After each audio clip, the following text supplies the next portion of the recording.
I want to welcome everyone to the Military Personnel Subcommittee's hearing on the current and future state of the military personnel enterprise as we continue to build the fiscal year 2019 NDAA, National Defense Authorization Act.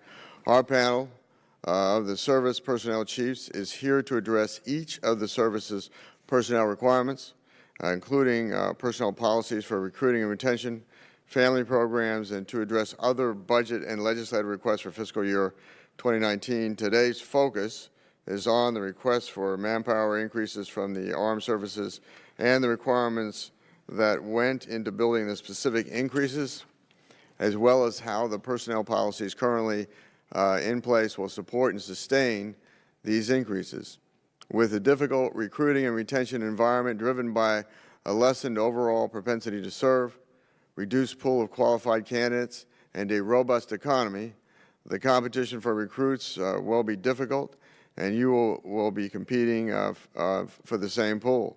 As you reference in your written testimony, General Seamands, did I say that right? Okay. Today, only 1 in 4 17 to 24-year-olds in the United States is eligible to serve in the Army, and only 1 in 8 has a propensity to enlist in the military, making Army accessions a challenging and resource-intensive activity. The subcommittee also remains concerned about the ability of all the services to maintain their high-quality standards and still meet their recruiting goals. Also, I'm especially interested in your plans for retention of the right service members that are central to your mission, and specifically what additional steps the Air Force is taking to fully address their pilot crisis. Before I introduce our panel, let me offer Congresswoman Spear an opportunity to make any opening remarks. Mr. Chairman, thank you. Actually, my comments mirror yours. The National Defense Strategy led Congress to assume there will be growth in end strength for most of the services. The fiscal year 2019 request does seek increases not just for next year, but also requests an end state for fiscal year 2023 of more than 10,000 from the current authorization levels for the Army, Navy, and Air Force. For the past 2 years, Congress has written a blank check for the Army, providing end strength increases not requested as part of the budget. We cannot continue this behavior. Whether we agree the services need an increase or not, is important for Congress to understand what the long-term plans are so we can have informed debate and make educated decisions about our military.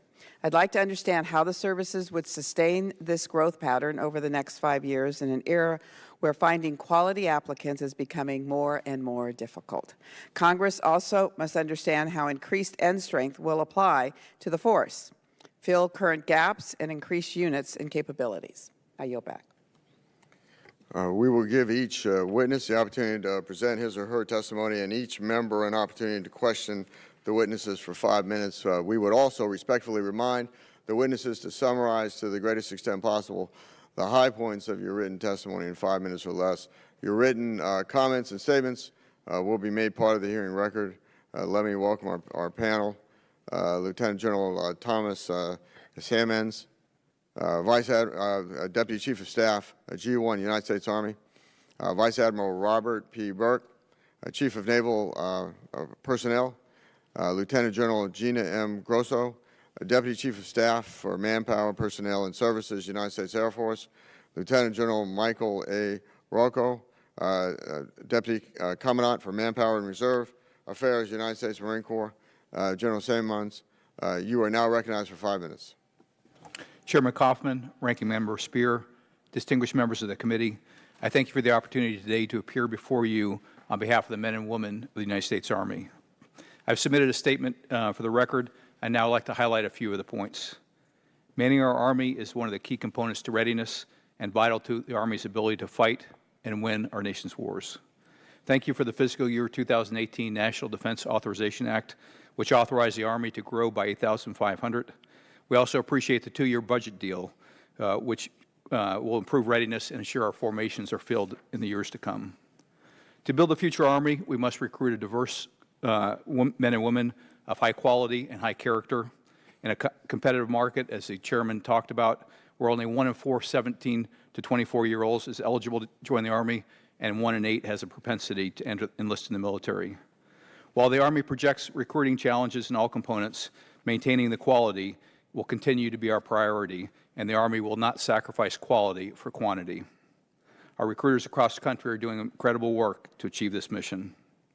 The Army must also continue to retain the most talented soldiers and non-commissioned officers with the experience and skills necessary to meet our future needs. We project historic retention rates again this year for our NCOs. The Army leadership embraces talent management as a cornerstone for how we will retain our best officers and NCOs. The Integrated Pay and Personnel System Army, IPSA, will be the keystone in the archway of our talent management. IPSA will be a responsive system connecting all 3 components and build a marketplace for talent. We are a standards-based team in the Army, and the Army remains committed to giving all soldiers who can meet the standards of a military occupational specialty the opportunity to serve in that specialty. Last year, the Army implemented gender-neutral physical standards for initial entry training for specific jobs. The initial results are positive. We have successfully assessed and transferred more than almost 700 women into previously closed occupations of infantry, armor, and artillery. The opportunities are so popular, we plan on expanding the program this year. As part of the total force, our Army civilians are vital and comprise about 22% of our total personnel. We need a civilian workforce with unique critical skills to support our soldiers and support our families. As we build our force, we focus on the areas that provide the foundation for our future.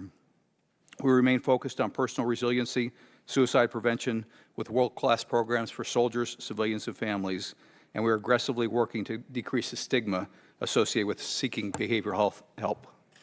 Sexual harassment, sexual assault, and retaliation are not compatible with Army values, and they diminish our readiness. Therefore, combating all forms of sexual misconduct remain a top priority for the Army. Although we're optimistic about the progress we've made in reducing sexual violence in the ranks, we understand there's a lot more work to do as we drive towards zero. You've authorized us to grow, and we're thankful for that. We must ensure we're ready. The Army has improved personal readiness by increasing the number of deployable soldiers, and we have an ongoing review to increase the number of deployable soldiers even more in order to enhance readiness. As you're aware, the Department of Defense has issued new retention policy for non-deployable service members in February. The Army is working with OSD on the implementation of these changes. The Army will make continued reductions in our non-deployable population a priority. Because we care for our soldiers as they prepare for life after the service, the Army Soldier for Life program, with support from commanders and command sergeant majors, has resulted in increased educational and employment opportunities for our soldiers, our veterans, and our family members at a significant reduction of our unemployment cost. Additionally, I look forward to beginning the discussion of review at DOTMA to determine what's essential and what needs to be updated. Our Army is strong because of the courage, commitment of our soldiers, civilians, veterans, and family members who serve our nation. I thank all of you for your continued support to the all-volunteer Army. Vice Admiral Burke, you're now recognized for 5 minutes. Thank you. Good morning, Chairman Kaufman, Ranking Member Spear, and distinguished members of the subcommittee. Thank you for the opportunity to represent the men and women in the United States Navy. Your stalwart support for them and their families continues to have a profound impact upon the health of our force today. Global demands upon the Navy continue to grow. We must continue to recruit, develop, and retain the highly skilled workforce needed to meet the growing demand signal for naval forces. Our force structure will grow as we build the Navy the nation needs, which will require increasing end strength. As we grow, our need for highly talented people increases. At the same time, propensity to serve is declining, and each of the services, as well as the civilian sector, are vying for the same limited talent pool. We are clearly in a war for talent. Current forecasts, based on leading economic indicators, suggest difficult times ahead. Labor market factors may pull sailors with critical skills into the growing civilian job market. We took note of these indicators and initiated preemptive action to retain these sailors using all available policy levers to posture ourselves to meet this anticipated growth. Despite this, we just made our FY17 end strength targets. This year's trajectory is good, but we will require steady and reliable funding going forward to stay on track. The new 2-year budget deal is great news for us and is an excellent step in that direction. While recruiters had challenges last year, an increasing FY18 recruiting mission will be even more difficult for them. Certain fields are in short supply, and our projected growth profile requires a balanced approach of accession increases as well as retention improvement. And while our overall aggregate retention remains high, nuclear field, special warfare, advanced electronics, aviation, and cyber areas demand close attention.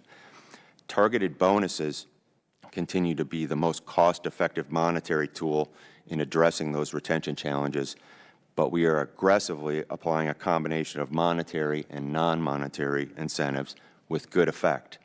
Toward that end, we continue to implement and expand our Sailor 2025 portfolio, which is a dynamic set of over 45 initiatives that work to provide our sailors and their families the choices, the flexibility, and transparency of processes that they expect and deserve. And we've combined that with our manpower personnel training and education enterprise transformation efforts. And through those efforts, we will provide these programs to our sailors with a renewed focus on customer service through streamlined, efficient business processes and modern systems. We will also better meet the needs of our fleet commanders through agility, responsiveness, and the use of predictive analytics so that we can be the pillar of stability in an uncertain world. So we are moving out now with purpose and a committed sense of urgency on all of these initiatives. We also remain actively engaged in the Department's review of officer management policies and are grateful for the subcommittee's interest to examine DOTMA to ensure it meets the future needs of each of the services. I look forward to your questions, and thank you. Thank you, Vice Admiral Burke. Lieutenant General Grosso, you're now recognized for 5 minutes. Chairman Kaufman, Ranking Member Speer, and distinguished members of the subcommittee, thank you for the opportunity to appear before you to deliver the Air Force's personnel posture for fiscal year 2019. The Air Force's #1 priority to accelerate readiness is increasing end strength. We appreciate the fiscal year 18 National Defense Authorization Act support for continued end strength growth. The growth allows the Air Force to compete, deter, and win in a more competitive and dangerous international security environment. The Air Force's FY19 President's budget continues that growth to 680,400 total force airmen, a 4,700 increase from FY18. This growth is part of our deliberate strategy to improve manning in the Air Force and includes increases in pilot production, remotely piloted aircraft operations and maintenance, and continues our manpower investment for cyber and intelligence. Additionally, the growth provides the inventory the Air Force needs to right-size our training pipeline, improve squadron readiness, and gives us some competitive advantage for airspace and cyberspace superiority. As you're aware, our most stressed operational career field is aviation. As of October 2017, our total force pilot shortage was approximately 2,000, with the largest shortage, 1,300, in our fighter pilot inventory. The FY19 President's budget continues to address the pilot shortage by funding increased pilot production capacity. In addition, this budget funds myriad programs and policies designed to address assignment, operational tempo, and quality of life issues targeted to improve pilot retention. The FY19 President's budget also increases support to airmen and families through a variety of capabilities that drive mission readiness. The budget increases child and youth funding by $54 million to a total of $114 million. This funding expands child care for those airmen needing care outside of normal duty hours, provides fees to support 4,000 children who only have access to off-base child care, and funds youth resiliency camps. The Exceptional Family Member Program assists more than 33,000 airmen who have special needs families. This budget adds 15 installation-level family support coordinators across the Air Force and also funds increasing respite care for the primary caregiver from 12 to 40 hours per child each month. Taking care of airmen and airmen's children and caregivers removes worries and distractions to allow airmen to fully focus on the mission. Interpersonal and self-directed violence are detriments to our airmen, our culture, and our core values. These acts negatively impact victims, their units, and unit readiness. We are deeply committed to the prevention of interpersonal and self-directed violence on all fronts by implementing evidence-based programs to include bystander intervention and life skills training to prevent programs and time-based self-directed violence prevention programs. Should we fall short on our goals to eliminate interpersonal and self-directed violence, we are committed to providing victims, families, and units the care they need across a robust response system. Today's threat environment requires agile and inclusive military and civilian personnel management systems to ensure the Air Force continues to retain the highly skilled talent needed to defend our nation. The enlisted force, we are conducting a triennial review of the enlisted evaluation system following the transition to a new system in 2015. Within our officer corps, we are reviewing multiple initiatives to include modifying our current promotion competitive categories and establishing technical tracks. Our civilian workforce is essential to the Air Force's mission and joint warfighting readiness. Recruiting and hiring top civilian talent is critical to our success. In FY18, we implemented a premier college intern program. This initiative enables the Air Force to recruit top talent directly from college campuses via a summer intern program, using direct hiring authorities to streamline the process. Our target for FY19 onboarding is 500 new civilians, and we currently have 415 acceptances. This approach ensures we leverage the new congressional hiring authorities and stay competitive with aggressive private sector recruiting. Finally, the Air Force is modernizing the information technology infrastructure across our human resource systems to provide exceptional personnel service to airmen and their families. In a digitally connected world, our airmen deserve the best human resource systems available today. We have a 6-year plan to migrate 115 technology platforms and 400+ applications to the cloud. As we modernize our information technology platforms, we will provide more modern systems to our airmen and enhance our ability to make data-driven decisions. In conclusion, we must ensure our airmen have the resources, training, and tools to compete, deter, and win in an increasingly complex security environment. We are committed to prioritizing and resourcing what is most important to make the Air Force more ready and lethal. We welcome the opportunity to partner with you in our endeavors to protect and defend our nation. I thank you for your continued support of your Air Force, and I look forward to your questions. Thank you, Lieutenant General Grosso. Lieutenant General Rocco. Chairman Kaufman, Ranking Member Speer, and distinguished members of the subcommittee, thank you for the opportunity to appear before you today to discuss your Marine Corps. Marines are the foundation of the Corps and its most critical resource. Marines are recruited, trained, educated, and retained to win our nation's battles. They are smart, resilient, fit, disciplined, and able to overcome adversity. All Marines are warfighters, they are lethal, and they are ready. Recruiting and retaining high-quality men and women is my #1 priority. This year, once again, the Marine Corps will meet its recruiting mission while at the same time exceeding all quality goals. The Department requires 90% of Marine recruits to be in the top education tier. We are at 99%. It requires 60% to be in the highest mental aptitude group.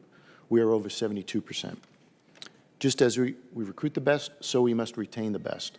These Marines must be capable of fulfilling our leadership roles and operational requirements. There is a continuous challenge to keep high-quality Marines, especially in the current economy and increasingly competitive civilian job market. This is particularly true for cyber and many of the high-tech occupations that are critical to the future of warfare. Incentive pay and bonuses remain vital to our retention effort, and we appreciate your continued support for them.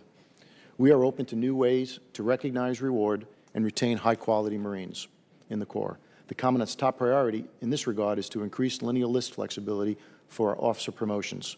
We believe this is a simple yet effective way to recognize excellence. We look forward to working with all the services, the Department, and members of the subcommittee on other initiatives that will enhance personal quality, readiness, and lethality. We remain adaptable and open to new ways to recruit and retain the high-tech force we need for the future as we build on the foundation of quality Marines we have today. Thank you, and I look forward to answering your questions. Thank you. Let me just begin that I'm very concerned, and I'd like each of you to address this, with the lowering of standards. In that I can remember I was in the Army, in the Marine Corps, and in the Army at the end of the draft where, you know, anybody, yeah, I guess you had to talk your way out of being in the Army. But I think that the problems, and there were a lot of disciplinary problems, morale problems, but they were actually across the board. It wasn't limited to the United States Army at that time.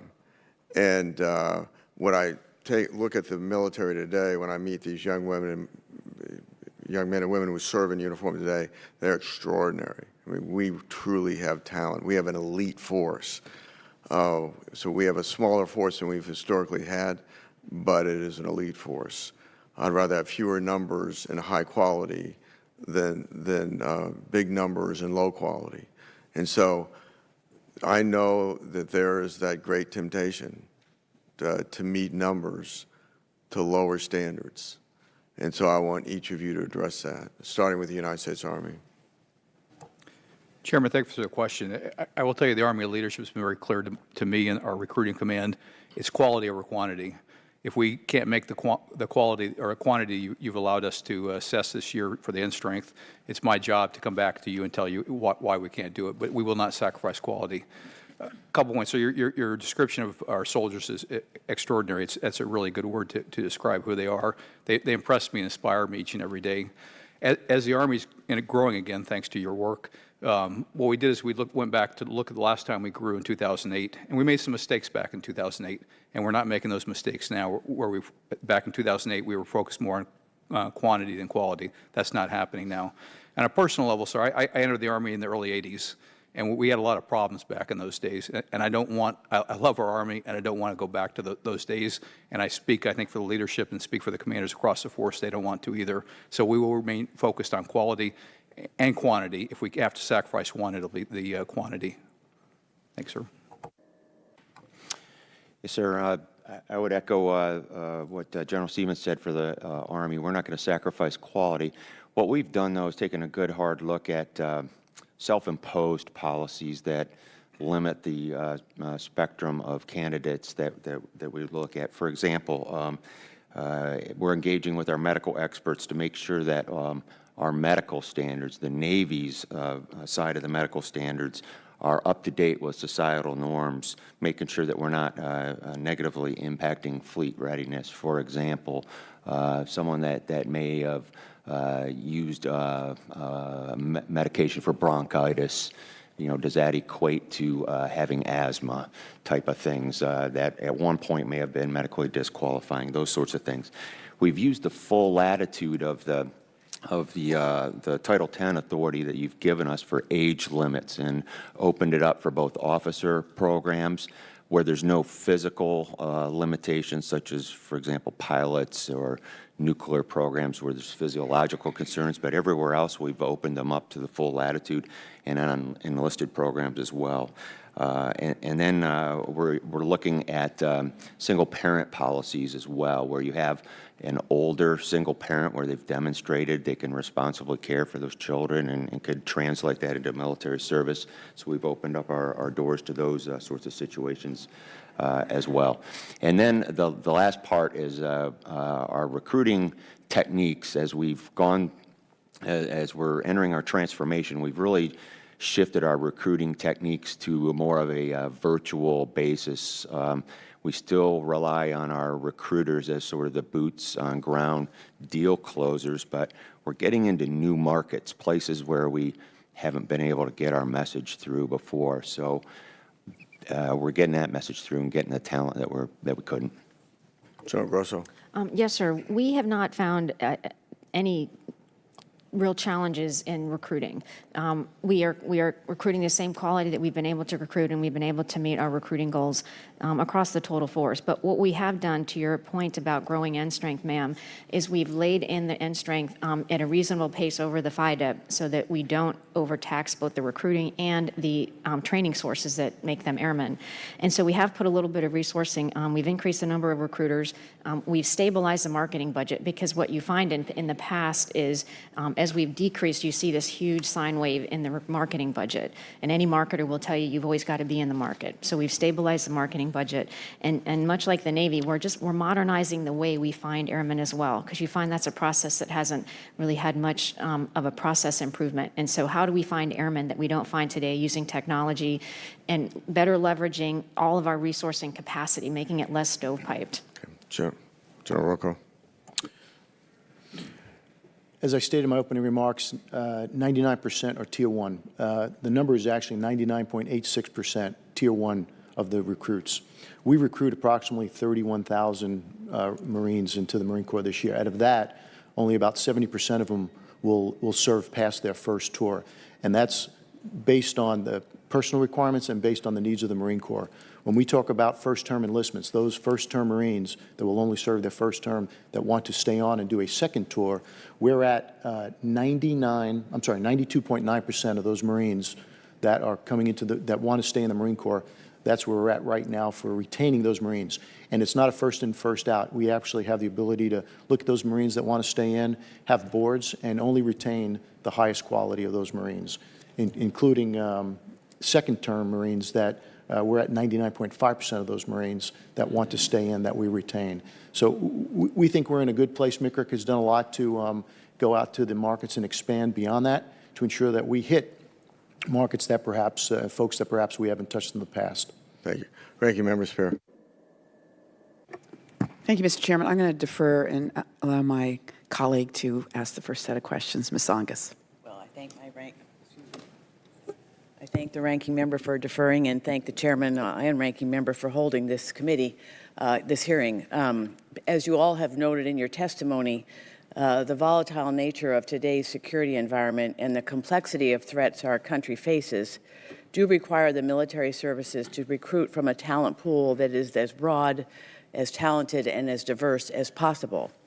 To underscore this point, a study cited by the Defense Advisory Committee on Women in the Services, Jackowitz, found that only 29% of young people ages 18 to 23 are eligible to serve after adjustments are made for individuals who are disqualified based on standards for medical, physical health, weight, mental health, drug usage, conduct, aptitude, and who have dependents. And Admiral, you referenced you're looking at some of these filters, but nevertheless, of that eligible population, more than half are women. So after you apply all these filters, what you're left with is a much smaller group. Just over half are women. However, less than 20% of today's active duty force is comprised of women. So this study, in my mind, makes clear that in an era where the eligible military recruiting population remains on the decline, it is more important now than ever that we recruit from the entire population and not overlook the opportunity that half of the eligible nation's talent pool would provide the services in order to be the best services in the world. So with that in mind, I'd like each of you to comment on what your service is doing to recruit and retrain women in the services. And we'll start with you, General. Thank you, ma'am. I appreciate the question. A couple things. One, for our recruiting command as well as for our source of commissionings for ROTC and West Point, we're reaching out to females to encourage them to come in. And what we've seen at ROTC as well as West Point is increase in female applications and females being accepted, which will help, as they come in the Army, improve. I think part of that is, as we did the gender integration, it opened up all the specialties. The Army's enjoyed such success where we have an infantry company commander female in the 82nd Airborne Division. We have lieutenants. We just had our most recent 2 Ranger School graduates last week graduate from a very difficult course at Fort Benning. I think as we see those role models come out and successfully lead, and they're doing wonderful things in our formations, I think you'll see increased females across the formations. Very, very excited about what the females are doing in the Army, and I think there's no limit to what they can do in the future. We're very excited. I thank you for that. And as we're moving down the line, can you also include kind of how you're addressing your messaging so that as young women are watching what they see on TV, wherever, what they're doing, and how you're also addressing a culture that encourages retention? Because I know as we've served on this subcommittee, we've seen there are issues that are unique to women who seek to serve their country, but who often find barriers to lengthening out their term of service. So, but we'll start with you, Admiral. Yes, ma'am. Just on in terms of where we are right now, last year's Naval Academy graduating class, 27% women. 6 of the top 10 graduates were women. Our enlisted accessions for the last 2 years have been 26 and 27% women. It's an operational imperative for the Navy to increase our numbers of women. So we are frankly targeting them in our recruiting efforts, in our messaging, because that's where the talent is. 52% of technical graduates at America's colleges are women. That's where the talent is. So we are very aggressively going after them. Our new ad campaigns prominently feature women. Our most recent one has a female submariner earning her dolphins at the front of it. The first one that was released at the Army-Navy game in December, the first one of our new ad campaign, has a female sailor saluting at the end of it. So we're really trying to highlight situations that women could see themselves as a career in the Navy. The retention efforts, things like the Career Intermission Program, Navy's the biggest user of that. We highlight that. But the other element of this, as part of Sailor 2025, one of the pillars of that is career readiness, and one of the initiatives under there is to make the Navy a place where you can have life-work balance. We want sailors to have a longer career, and we want them to be able to achieve life-work balance, to do things like occasionally put family matters in perspective and not have to pay a penalty for your career. That applies to men and women, and Navy has a little bit of a problem with occasionally doing that for both men and women. So we're working hard to do that if we're going to expect people to have a longer career. We need them to have longer careers so we can bring fewer sailors in the front door and get a higher return on investment from those sailors. Admiral, I'm out of time, but General Grosso and General Rocco, if you could submit an answer, a written answer, I'd appreciate it. Why don't you go ahead and take another minute? Okay, go ahead. Then let's move down the line here. Representative Tsongas, I would say it starts with the messaging, and I'm going to steal the words from our secretary, but if you ask any person in the population who was their first protector and defender, it was their mother. And so we have to change the messaging that there is a place for women, and I think we also have to have women out see that women can be successful. I feel like it's my personal responsibility to go to events so women can see that you can progress and there is a place for you. I think our recruiting efforts, as well as we get rid of those stovepipes, as people come to talk to us, there's so many opportunities, full-time, part-time, guard, reserve, civilian even. I went to an event and I had a woman tell me she didn't like sweating. I said 25% of our force are civilians. Would you like to come be a civilian? So I think that's the recruiting side. On the retention side, Rand just finished a study for us, and there are definitely some systemic things we need to do. Childcare was a big one of them, and so, and I don't think that's just a women's issue, but if families can't take care of their children, we're not going to retain them. The other thing that was very clear from women is and this was literally in the study, they want to get off the escalator, and so we have to have some way to figure out DOTMA reform, whether it's technical tracks, so that they can be more technical. And they also asked for maybe opportunities to cross-train into career fields that may be more suitable to having a family. So there's some systemic work that we are looking at as well. Thank you, Jim. That's an important question, and thank you, Representative Tsongas. So the Marine Corps, as you know, we've opened up all occupational fields now and are represented throughout the Marine Corps. That's one issue.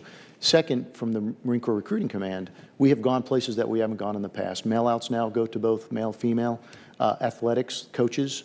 We've opened up programs to basically have access to both at the high school level and the collegiate level to athletics, both on the male and female side. We run education and coach workshops so we can have access, so the Marine Corps recruiters can have access to a population that we in the past have not had an access to. And of course, our advertising campaign has focused on not only diversity but females, and we've been more aggressive in displaying a diverse Marine Corps. Thank you. Thank you all for your testimony, and I appreciate your work. I mean, there's much to be done, but we want to have the best services possible, so we need to recruit fully from all that this country offers. Dr. Abraham, you're now recognized. Thank you, Mr. Chairman. Thank the witnesses for being here. General Grosso, I'll start with you. We all understand that when a pilot gets through with the Air Force training specifically, that 10-year commitment, that the civilian side is at that day dangling a check sometimes 3 and 4 times more than what they're getting paid for the Air Force. And fortunate or unfortunate, we understand that's the reality.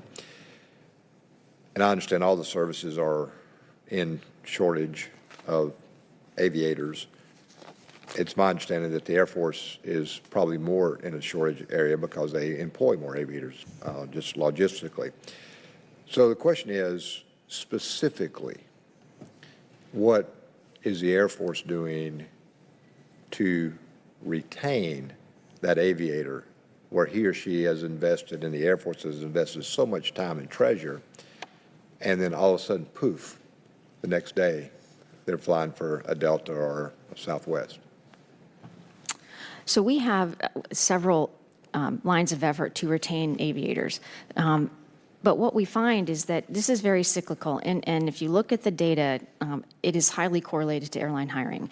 And so it is incumbent upon us to do all we can to retain airmen. And so some of it is how do we give them a better quality of work? And it's very clear that there's duties we need to take off their plate, and we are working that. We funded that in the budget. So administrative duties that take away from their ability to fly. We have to fund weapon system sustainment and maintainers so that those planes are ready for them to fly more. And we need to give them more flexibility in our systems. We are working hard from an assignments perspective to get more input from the airmen, from our aviators, and so maybe have less disruption from assignments. We are also looking at ways to incentivize long deployments away from their family so that we lose less people because it doesn't meet their family needs. But we've also understood that we can't retain our way out of this challenge. So you have to produce more, and we have to take a hard look at the requirements as well. So in that line, you mentioned your college intern program. Yes, sir. As a pipeline for maybe more aviators coming in. I guess my question is, are you getting much resistance across the college spectrum of that type of intern program being on those campuses? Sir, just to be clear, that intern program is for civilians, so not our military aviators. But I understand that, but you're on college campuses touting this. Am I correct there, trying to bring those students into the armed services? Yes, sir. No, we've actually had great success. What you find on the civilian side is it takes us so long to hire, we don't keep them. And so the authorities Congress gave us to directly hire them and offer them jobs in their junior year is really the way we're competing for talent, in particular STEM talent. Because I know you've got to pick them up early in their curriculum, either the sophomore or no later than the junior, because if not, a civilian contractor or business is going to be already tugging and putting a check in front of them. Exactly, exactly. And that's why the authorities you gave us are critical, and then us being able to execute those authorities. Okay. And Admiral Burke, I know on the Navy side, but in all the services, cyber shortage is an issue, and I think cyber and certainly space is our next domain of fighting.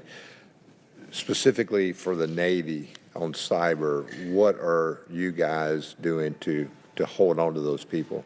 I mean, that's somewhat of a different culture as far as the cyber mindset is in my world. That takes a little kind of an outside-the-box thinking, so that's sometimes of a different personality. Any comments on that? Yes, sir. Our big challenges are on the senior enlisted technical leaders, and one of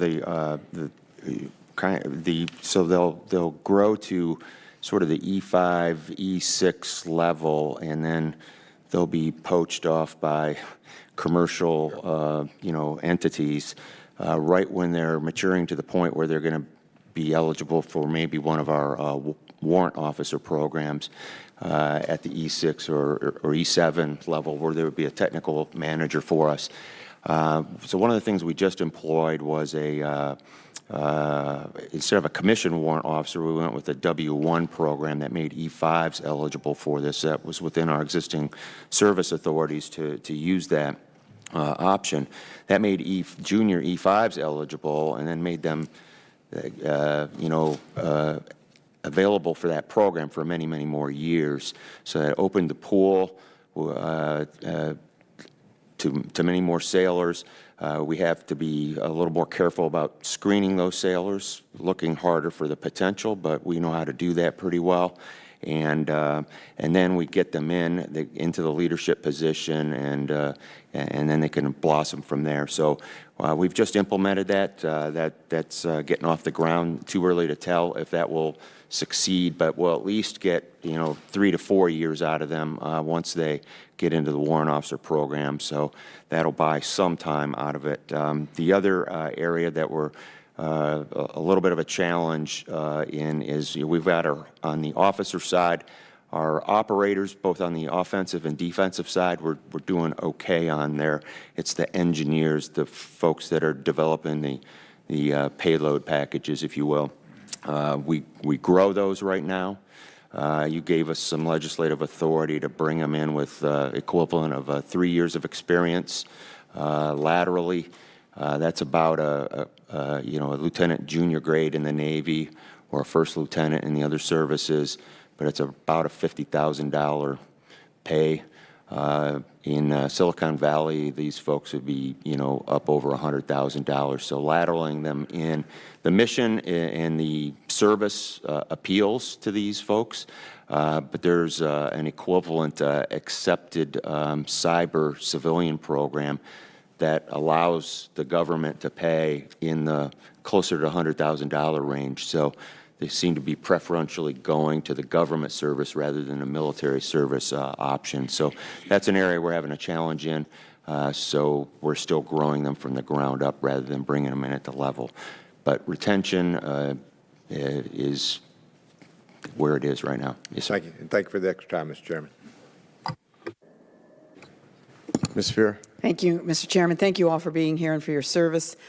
I think you've heard loud and clear that we're not interested in seeing lower quality. Even though you have a great challenge ahead of you, we want to be part of making sure you can meet the challenge. So as I'm listening to you, I'm realizing, I wonder to what extent our efforts in terms of recruiting and looking at personnel issues are relative to our, fathers or grandfathers' military service.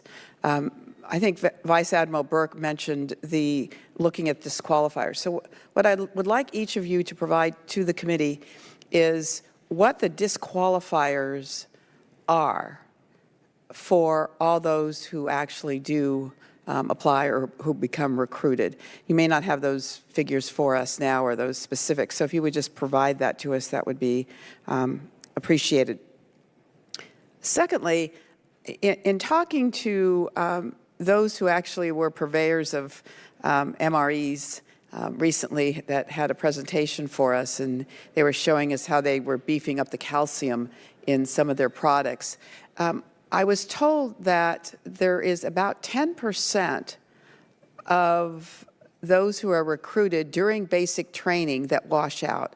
So I'd like to know from each of you if that's the case. And they wash out because of hairline fractures. So could you each address that particular issue for me, please? Thank you very much for the question, ma'am. Within the Army, about 10% wash out during basic training for a variety of reasons, including medical issues. And we're taking a look at that. Within the active force, across the total force, about 80% of our non-deployables are medically related, and musculoskeletal is one of the biggest portions of that population. So if you could provide the specifics on the non-deployables of that 8% and then the 10%, how many of them fall into that muscular skeletal? Yes, Vice Admiral? Yes, ma'am. We have about 12% attrition at Recruit Training Command. The overwhelming majority of that, 95% of that, is non-disclosed pre-existing medical conditions, things that weren't disclosed in the recruiting process. Oh, is that would have the been use of an inhaler? Well, those are the things we're trying to change the policy on, but it's things, and when we come across those, we change it right then and there. But it's things that are, no kidding, insurmountable medical things that we can't get through. So we're actually working through some Privacy Act issues with, for example, being able to look at the medical records of dependent children of military members and look at public military records, so you're not completely dependent on what individuals write and tell you about. The ability to actually be able to go look in medical systems and see these things ahead of time. And we're making some progress working with the Department of Defense on that. Lieutenant General. Representative, I have not seen the current data, but I believe it's about 6 to 7%, but I will get you the exact number. Having been the commander there several years ago, we didn't typically separate somebody if they had a stress fracture. We tried to rehabilitate them because depending on the severity, it usually could be 2, 3, or 4 weeks out of training. So we didn't typically send them home for stress fractures, but I will get you that exact data. In the Marine Corps, our non-EAS attrition at boot camp is closer to 20%. Most of it is, as Admiral Burke had mentioned, non-disclosed issues, because a lot of the medical is self-reporting. But I can give you the specifics on the breakdown of what exactly that number is. As we get beyond boot camp, our non-EAS attrition goes down to about 3%. Okay. One of the things that was recommended is that the calcium is beefed up before they come into basic training to avoid some of those issues, and I don't know to what extent that's attempted through recruiting. How about retention after their first term? What is the percentage that you're able to retain? Could each of you tell us that, please? Ma'am, about a third of the people who enlist don't make it to their initial reenlistment window for a variety of reasons, either separation or medical issues within the Army. Well, how many actually could continue, could re-up, but don't, is what I want to know. Well, on the retention, we have about over 80% of our eligible population to reenlist are reenlisting and staying in uniform in the Army. Okay, thank you. We're averaging Navy-wide around 60%. So our first term retention is 60%. But we do, for various reasons, lose about a third. So if you looked at who started basic training and who gets to that first term, it's about a third that aren't there. And for the Marine Corps, we, by design, lose about 70% of that cohort or those recruits in that year. When I say lose, those Marines. We don't need. We need but about a third of them to stay in the Marine Corps to re-up for a second enlistment. So by design, by rank structure, most of that, 70% of those recruits in that given year do the first term enlistment and then leave. Some voluntary and some we just don't have the space for. As I mentioned in my remarks, we're at retaining FTAP, we're at 92%. And we have more Marines right now who want to stay in than we have boat spaces for. All right, thank you very much. Dr. Winstrup, you're now recognized. Thank you, Mr. Chairman. It's good to see you all today. Ms. Spear, there's a part of me that would like to be sitting over there today as an Army podiatrist to talk about treatment and prevention of stress fractures and injuries that we could do a whole lot more on, and I'll be glad to engage with you more on that. We might need a whole other hearing on that, and I'd be glad to do that. And it's more than just adding calcium, but because it's biomechanical. But I'll just address to you, General Seamands, if you don't mind, for the sake of time, but I want to go through the recruiting process. When someone wants to join, they go through the process, they've checked all the boxes as being eligible. The recruiter then and I'm thinking we're enlisted at this point, young people. What MOS do you want? What is it you want to do in the military? I was so impressed when I deployed that 90% of our enlisted that were eligible for re-enlistment while we were in theater took that. I don't know if that's the case across the board, but it was pretty impressive, especially when you consider where they're making that decision, which was in theater. And so what occurs to me, and I've asked people, when they joined and they met with the recruiter, did the recruiter say, yeah, what do you want to do in the Army? But what do you want to do after? Whether it's 20 years plus or 4 years, are we investing the way we should in their success? In other words, what does success look like to us? Yeah, it's successful if someone re-enlists, we've got some retention, that's successful, and that's one of the career paths we should be talking about. But are we talking about what is your long-term success? Because when you talk about marketing, when you talk about recruiting, if the military is perceived as the place to go because there's going to be something good at the end, whether it's in uniform or not, I think we'll recruit and retain even better. So what I'd like to hear from all of you on that, we'll start with you, on that notion of day one, What do you want to do after this? Thank you, sir. That's actually part of the discussion recruiters have. These are the MOSs you qualify for. What's your passion? What do you aspire for? And in some cases, talk about life after the Army. We also start that discussion when they arrive at basic training in the IT, and it continues on through the time they're in uniform. Thanks to the VOW Act that you passed a few years ago, it's a conscious decision. And you can see the effect of that from commanders, command sergeant majors, and first sergeants engaging. If you go back about 5 years, our unemployment compensation was almost $500 million we were paying. Last year's $127 million. So what's happening is our Soldier for Life programs, our education, training, and credentialing that we work through the programs, tuition assistance, in order to return a better citizen back to their community is evidenced in the lower unemployment. So that's a discussion we have throughout there because once they come in, we want to make sure they're set up for a smooth takeoff as they leave. Thank you. Yes, sir. Similar, when our sailors come in, we tested for aptitude, of course, as all services do. We also have a test that is called JOIN, Job Opportunities in the Navy, that tests their interests. And we found a high correlation between, sort of the sweet spot between the two is about a 75% match between the two, and that gives us a much higher retention. You know, if you're good at it and you like it, and not necessarily the peak of both, you'll stay because you're challenged in something for a lot longer period of time. But in addition to all the many educational opportunities that we offer to, you know, improve oneself, to help you later on in life, either inside the military or outside the military, the certification, Navy certification opportunities online. We have over 1,900 credentialing opportunities. There's at least one credentialing opportunity for the job skills. Every single sailor could get at least one credentialing opportunity, and that's to, you know, show that they've been tested to industry standards. And then the U.S. Military Apprenticeship Program gives them the experiential documentation as well. So we'll provide those things all to help them be, you know, better citizens, more productive employment opportunity when they get out.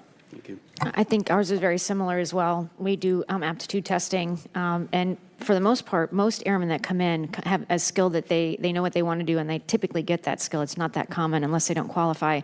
And then military tuition assistance really helps set them up for the future. And typically what you'll find is that they study something they want to do when they leave. We have an interestingly large number of people that study early childhood education, and we believe that must be because that's something that they choose to do beyond their service. The other thing is we have an accredited associate's program in the Air Force, the Community College of the Air Force. So very few, if any, enlisted members leave without at least their associate's degree.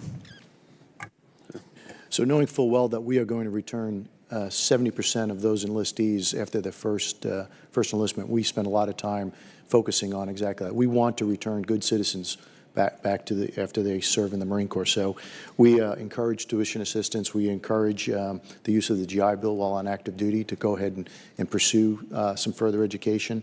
MECEP, ESEP, those enlisted commissioning programs that we have, we fully endorse.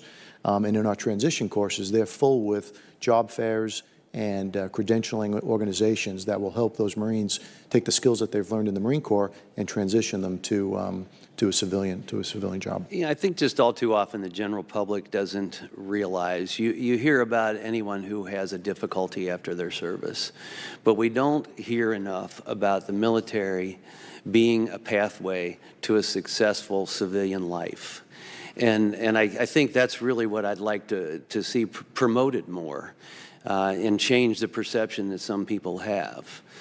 Because I think we all know the great majority of people who serve end up in a better place. I yield back. Mr. Russell, you are now recognized. Thank you, Mr. Chairman, and thank you all for being here today. One of the things that we're exploring in this year's authorization is the ability to train, and this one will be a kind of an officer training related question. You have people maybe with a 4-year scholarship program or they're at the service academies, and then for whatever reason, this is not a high population, but it is a high investment. They have some injury that will preclude a commissioning. And in talking to the vices and others, it's like there's, I mean, through no fault of their own, you know, they're not punished, but then they're released to the American public as a whole. Yes, you know, maybe better citizens and all of that, but all the investment is gone. And so one of the things that we're looking at maybe exploring is to translate them, if they are precluded from taking a commission, to go into the Department of Defense workforce and fulfill their service obligation in that direction. And I would just be curious of your thoughts on that. Sir, if I could comment first. We are already doing that. We've had several academy cadets, to your very example, that had a medical issue pop up literally weeks before graduation.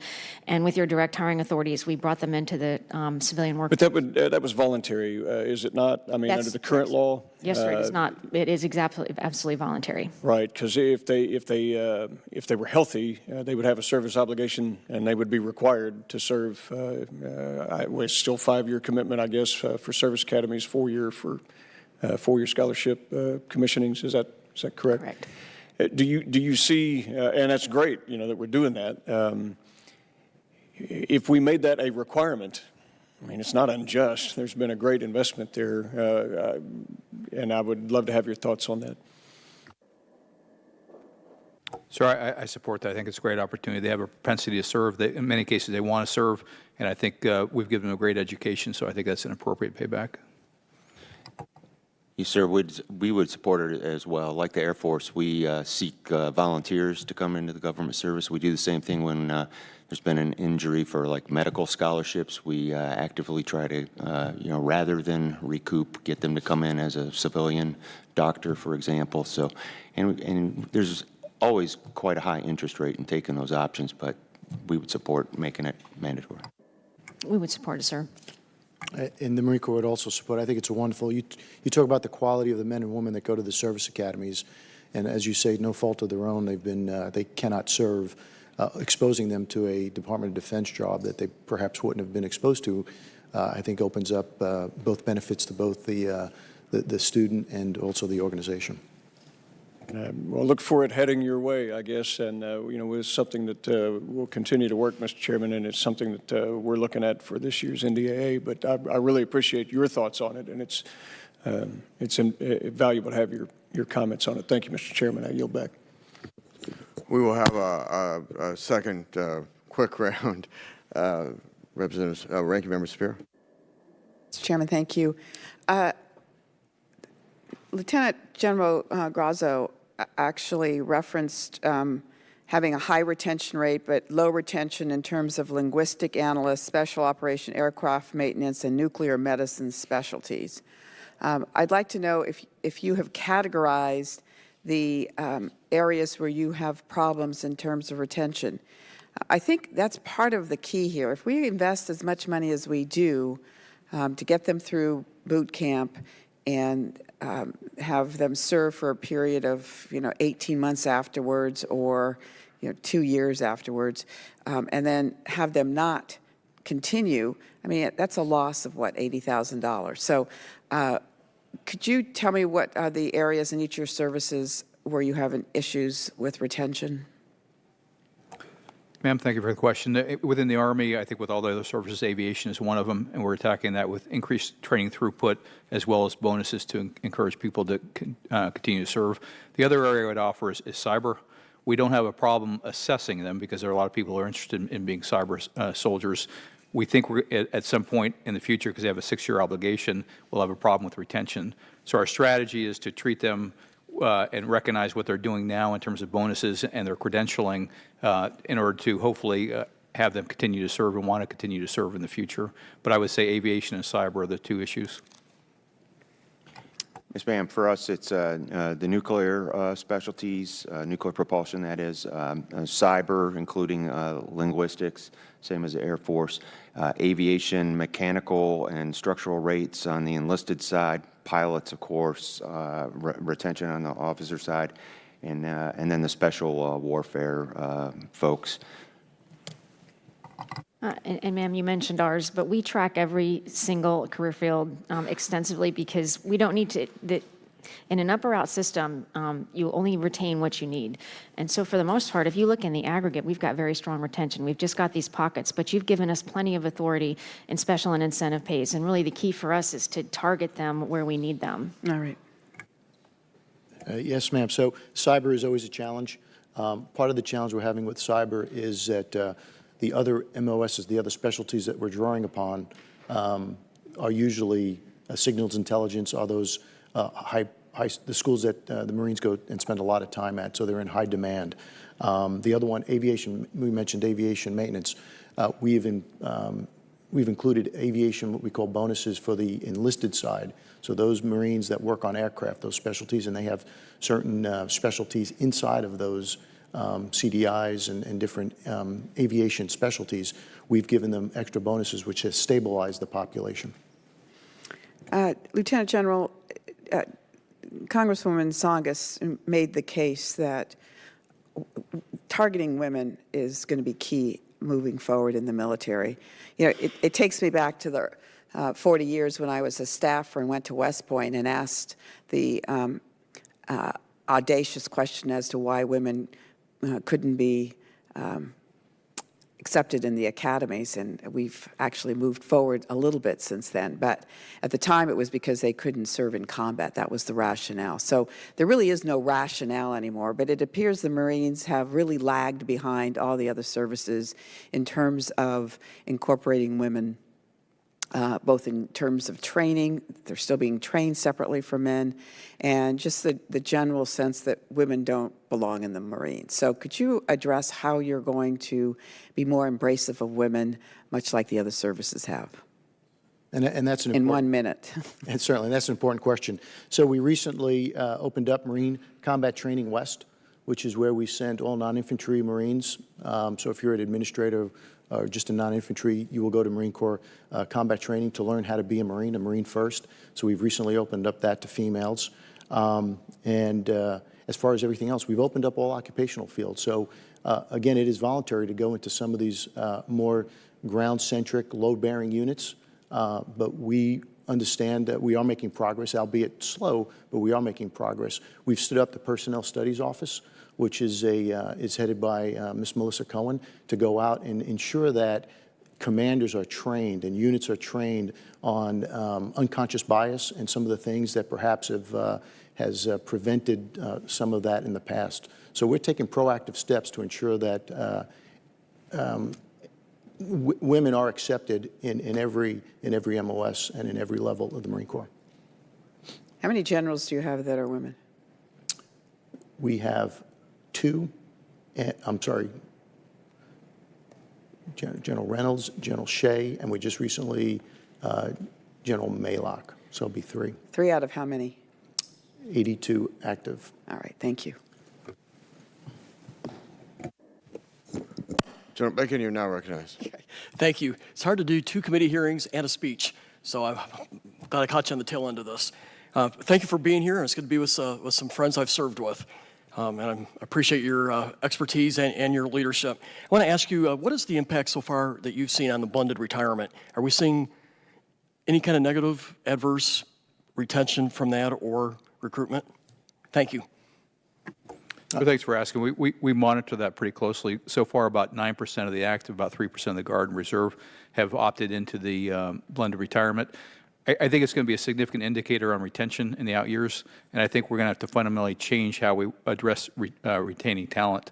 Today, if I keep somebody, an officer, an NCO, to 10 years, I have a pretty high probability I'll keep them until 20. I think that dynamic could potentially change, but we won't see that probably for the next 7, maybe to 10 years, so we need to be prepared, and we're thinking about it now, trying to get our heads around it. I think you're right. My hunch is people are going to get out the 17-year point because they won't have that big cliff they're facing. Absolutely. So the blended retirement essentially reduces the cost of the impact of getting out potentially. And so I think we need to be creative in how we address that and work to retain our talent.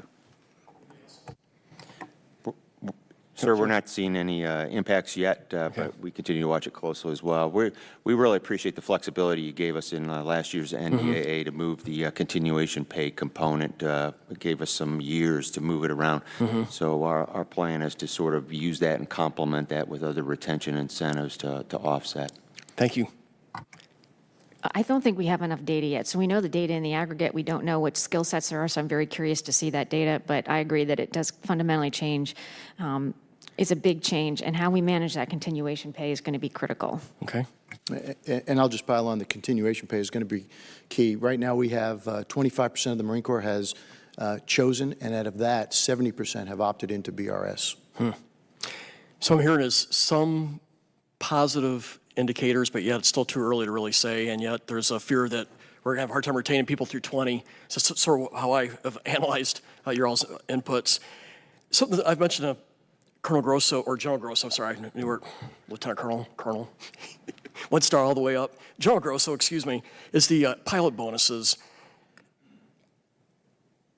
I think we need to have the data at some point. If, say, 55% of our pilots stay in, I'm just throwing a number out there, we say that's a success for the bonuses. But yeah, we don't know if there wasn't, if, say, 50% of that 55 would have still signed up. And I think at some point we need to have some kind of data that says that these bonuses are having this kind of impact. And something I've mentioned before, but I know we always look at the retention that we have, but we don't know how many we would have retained anyway without the bonus. So your thoughts? Yes, sir. There's clearly economic rent, which is what you're discussing, and I think that's very hard to know. But the one thing that it does is it locks the person in, Yeah. so it helps us. It helps us know what we do keep. But I completely agree with you. It's an imprecise tool. Okay. We actually have some other options coming your way that we're just finally socializing. And I agree. The commitment things is important. So I won't, disparage that part. I just, it'd be nice to know if we're getting a 5% payoff added or 10, or I think it would be helpful to be able to substantiate just what the impact really is, and I don't think we know. And finally, I just want to, I know the Air Force I've been hearing a little bit about it, but I don't know if anybody else is doing this too, but enlisted aviators. Could you give us an update how we're doing there? It's going very well. So that it's clear that our enlisted airmen are just as talented, and they're doing well going through the course. I think we're just starting to implement them in the operational units. So I think that piece, we're just starting the cultural piece and how do we get that right, but it's clear that they're successful. So far only in remote piloted aircraft? Yes, sir. Okay, so nothing else. Any of the other services? So most of our aviators are warrant officers. Warrant officers, right. Many of them came from the enlisted force. Okay. Well, thank you very much. I yield back. Mr. Russell? Thank you. I just want to close with one issue that I want to mention to you, and that is I've seen this for a very long time, where in the MEPS process, somebody's deemed physically qualified.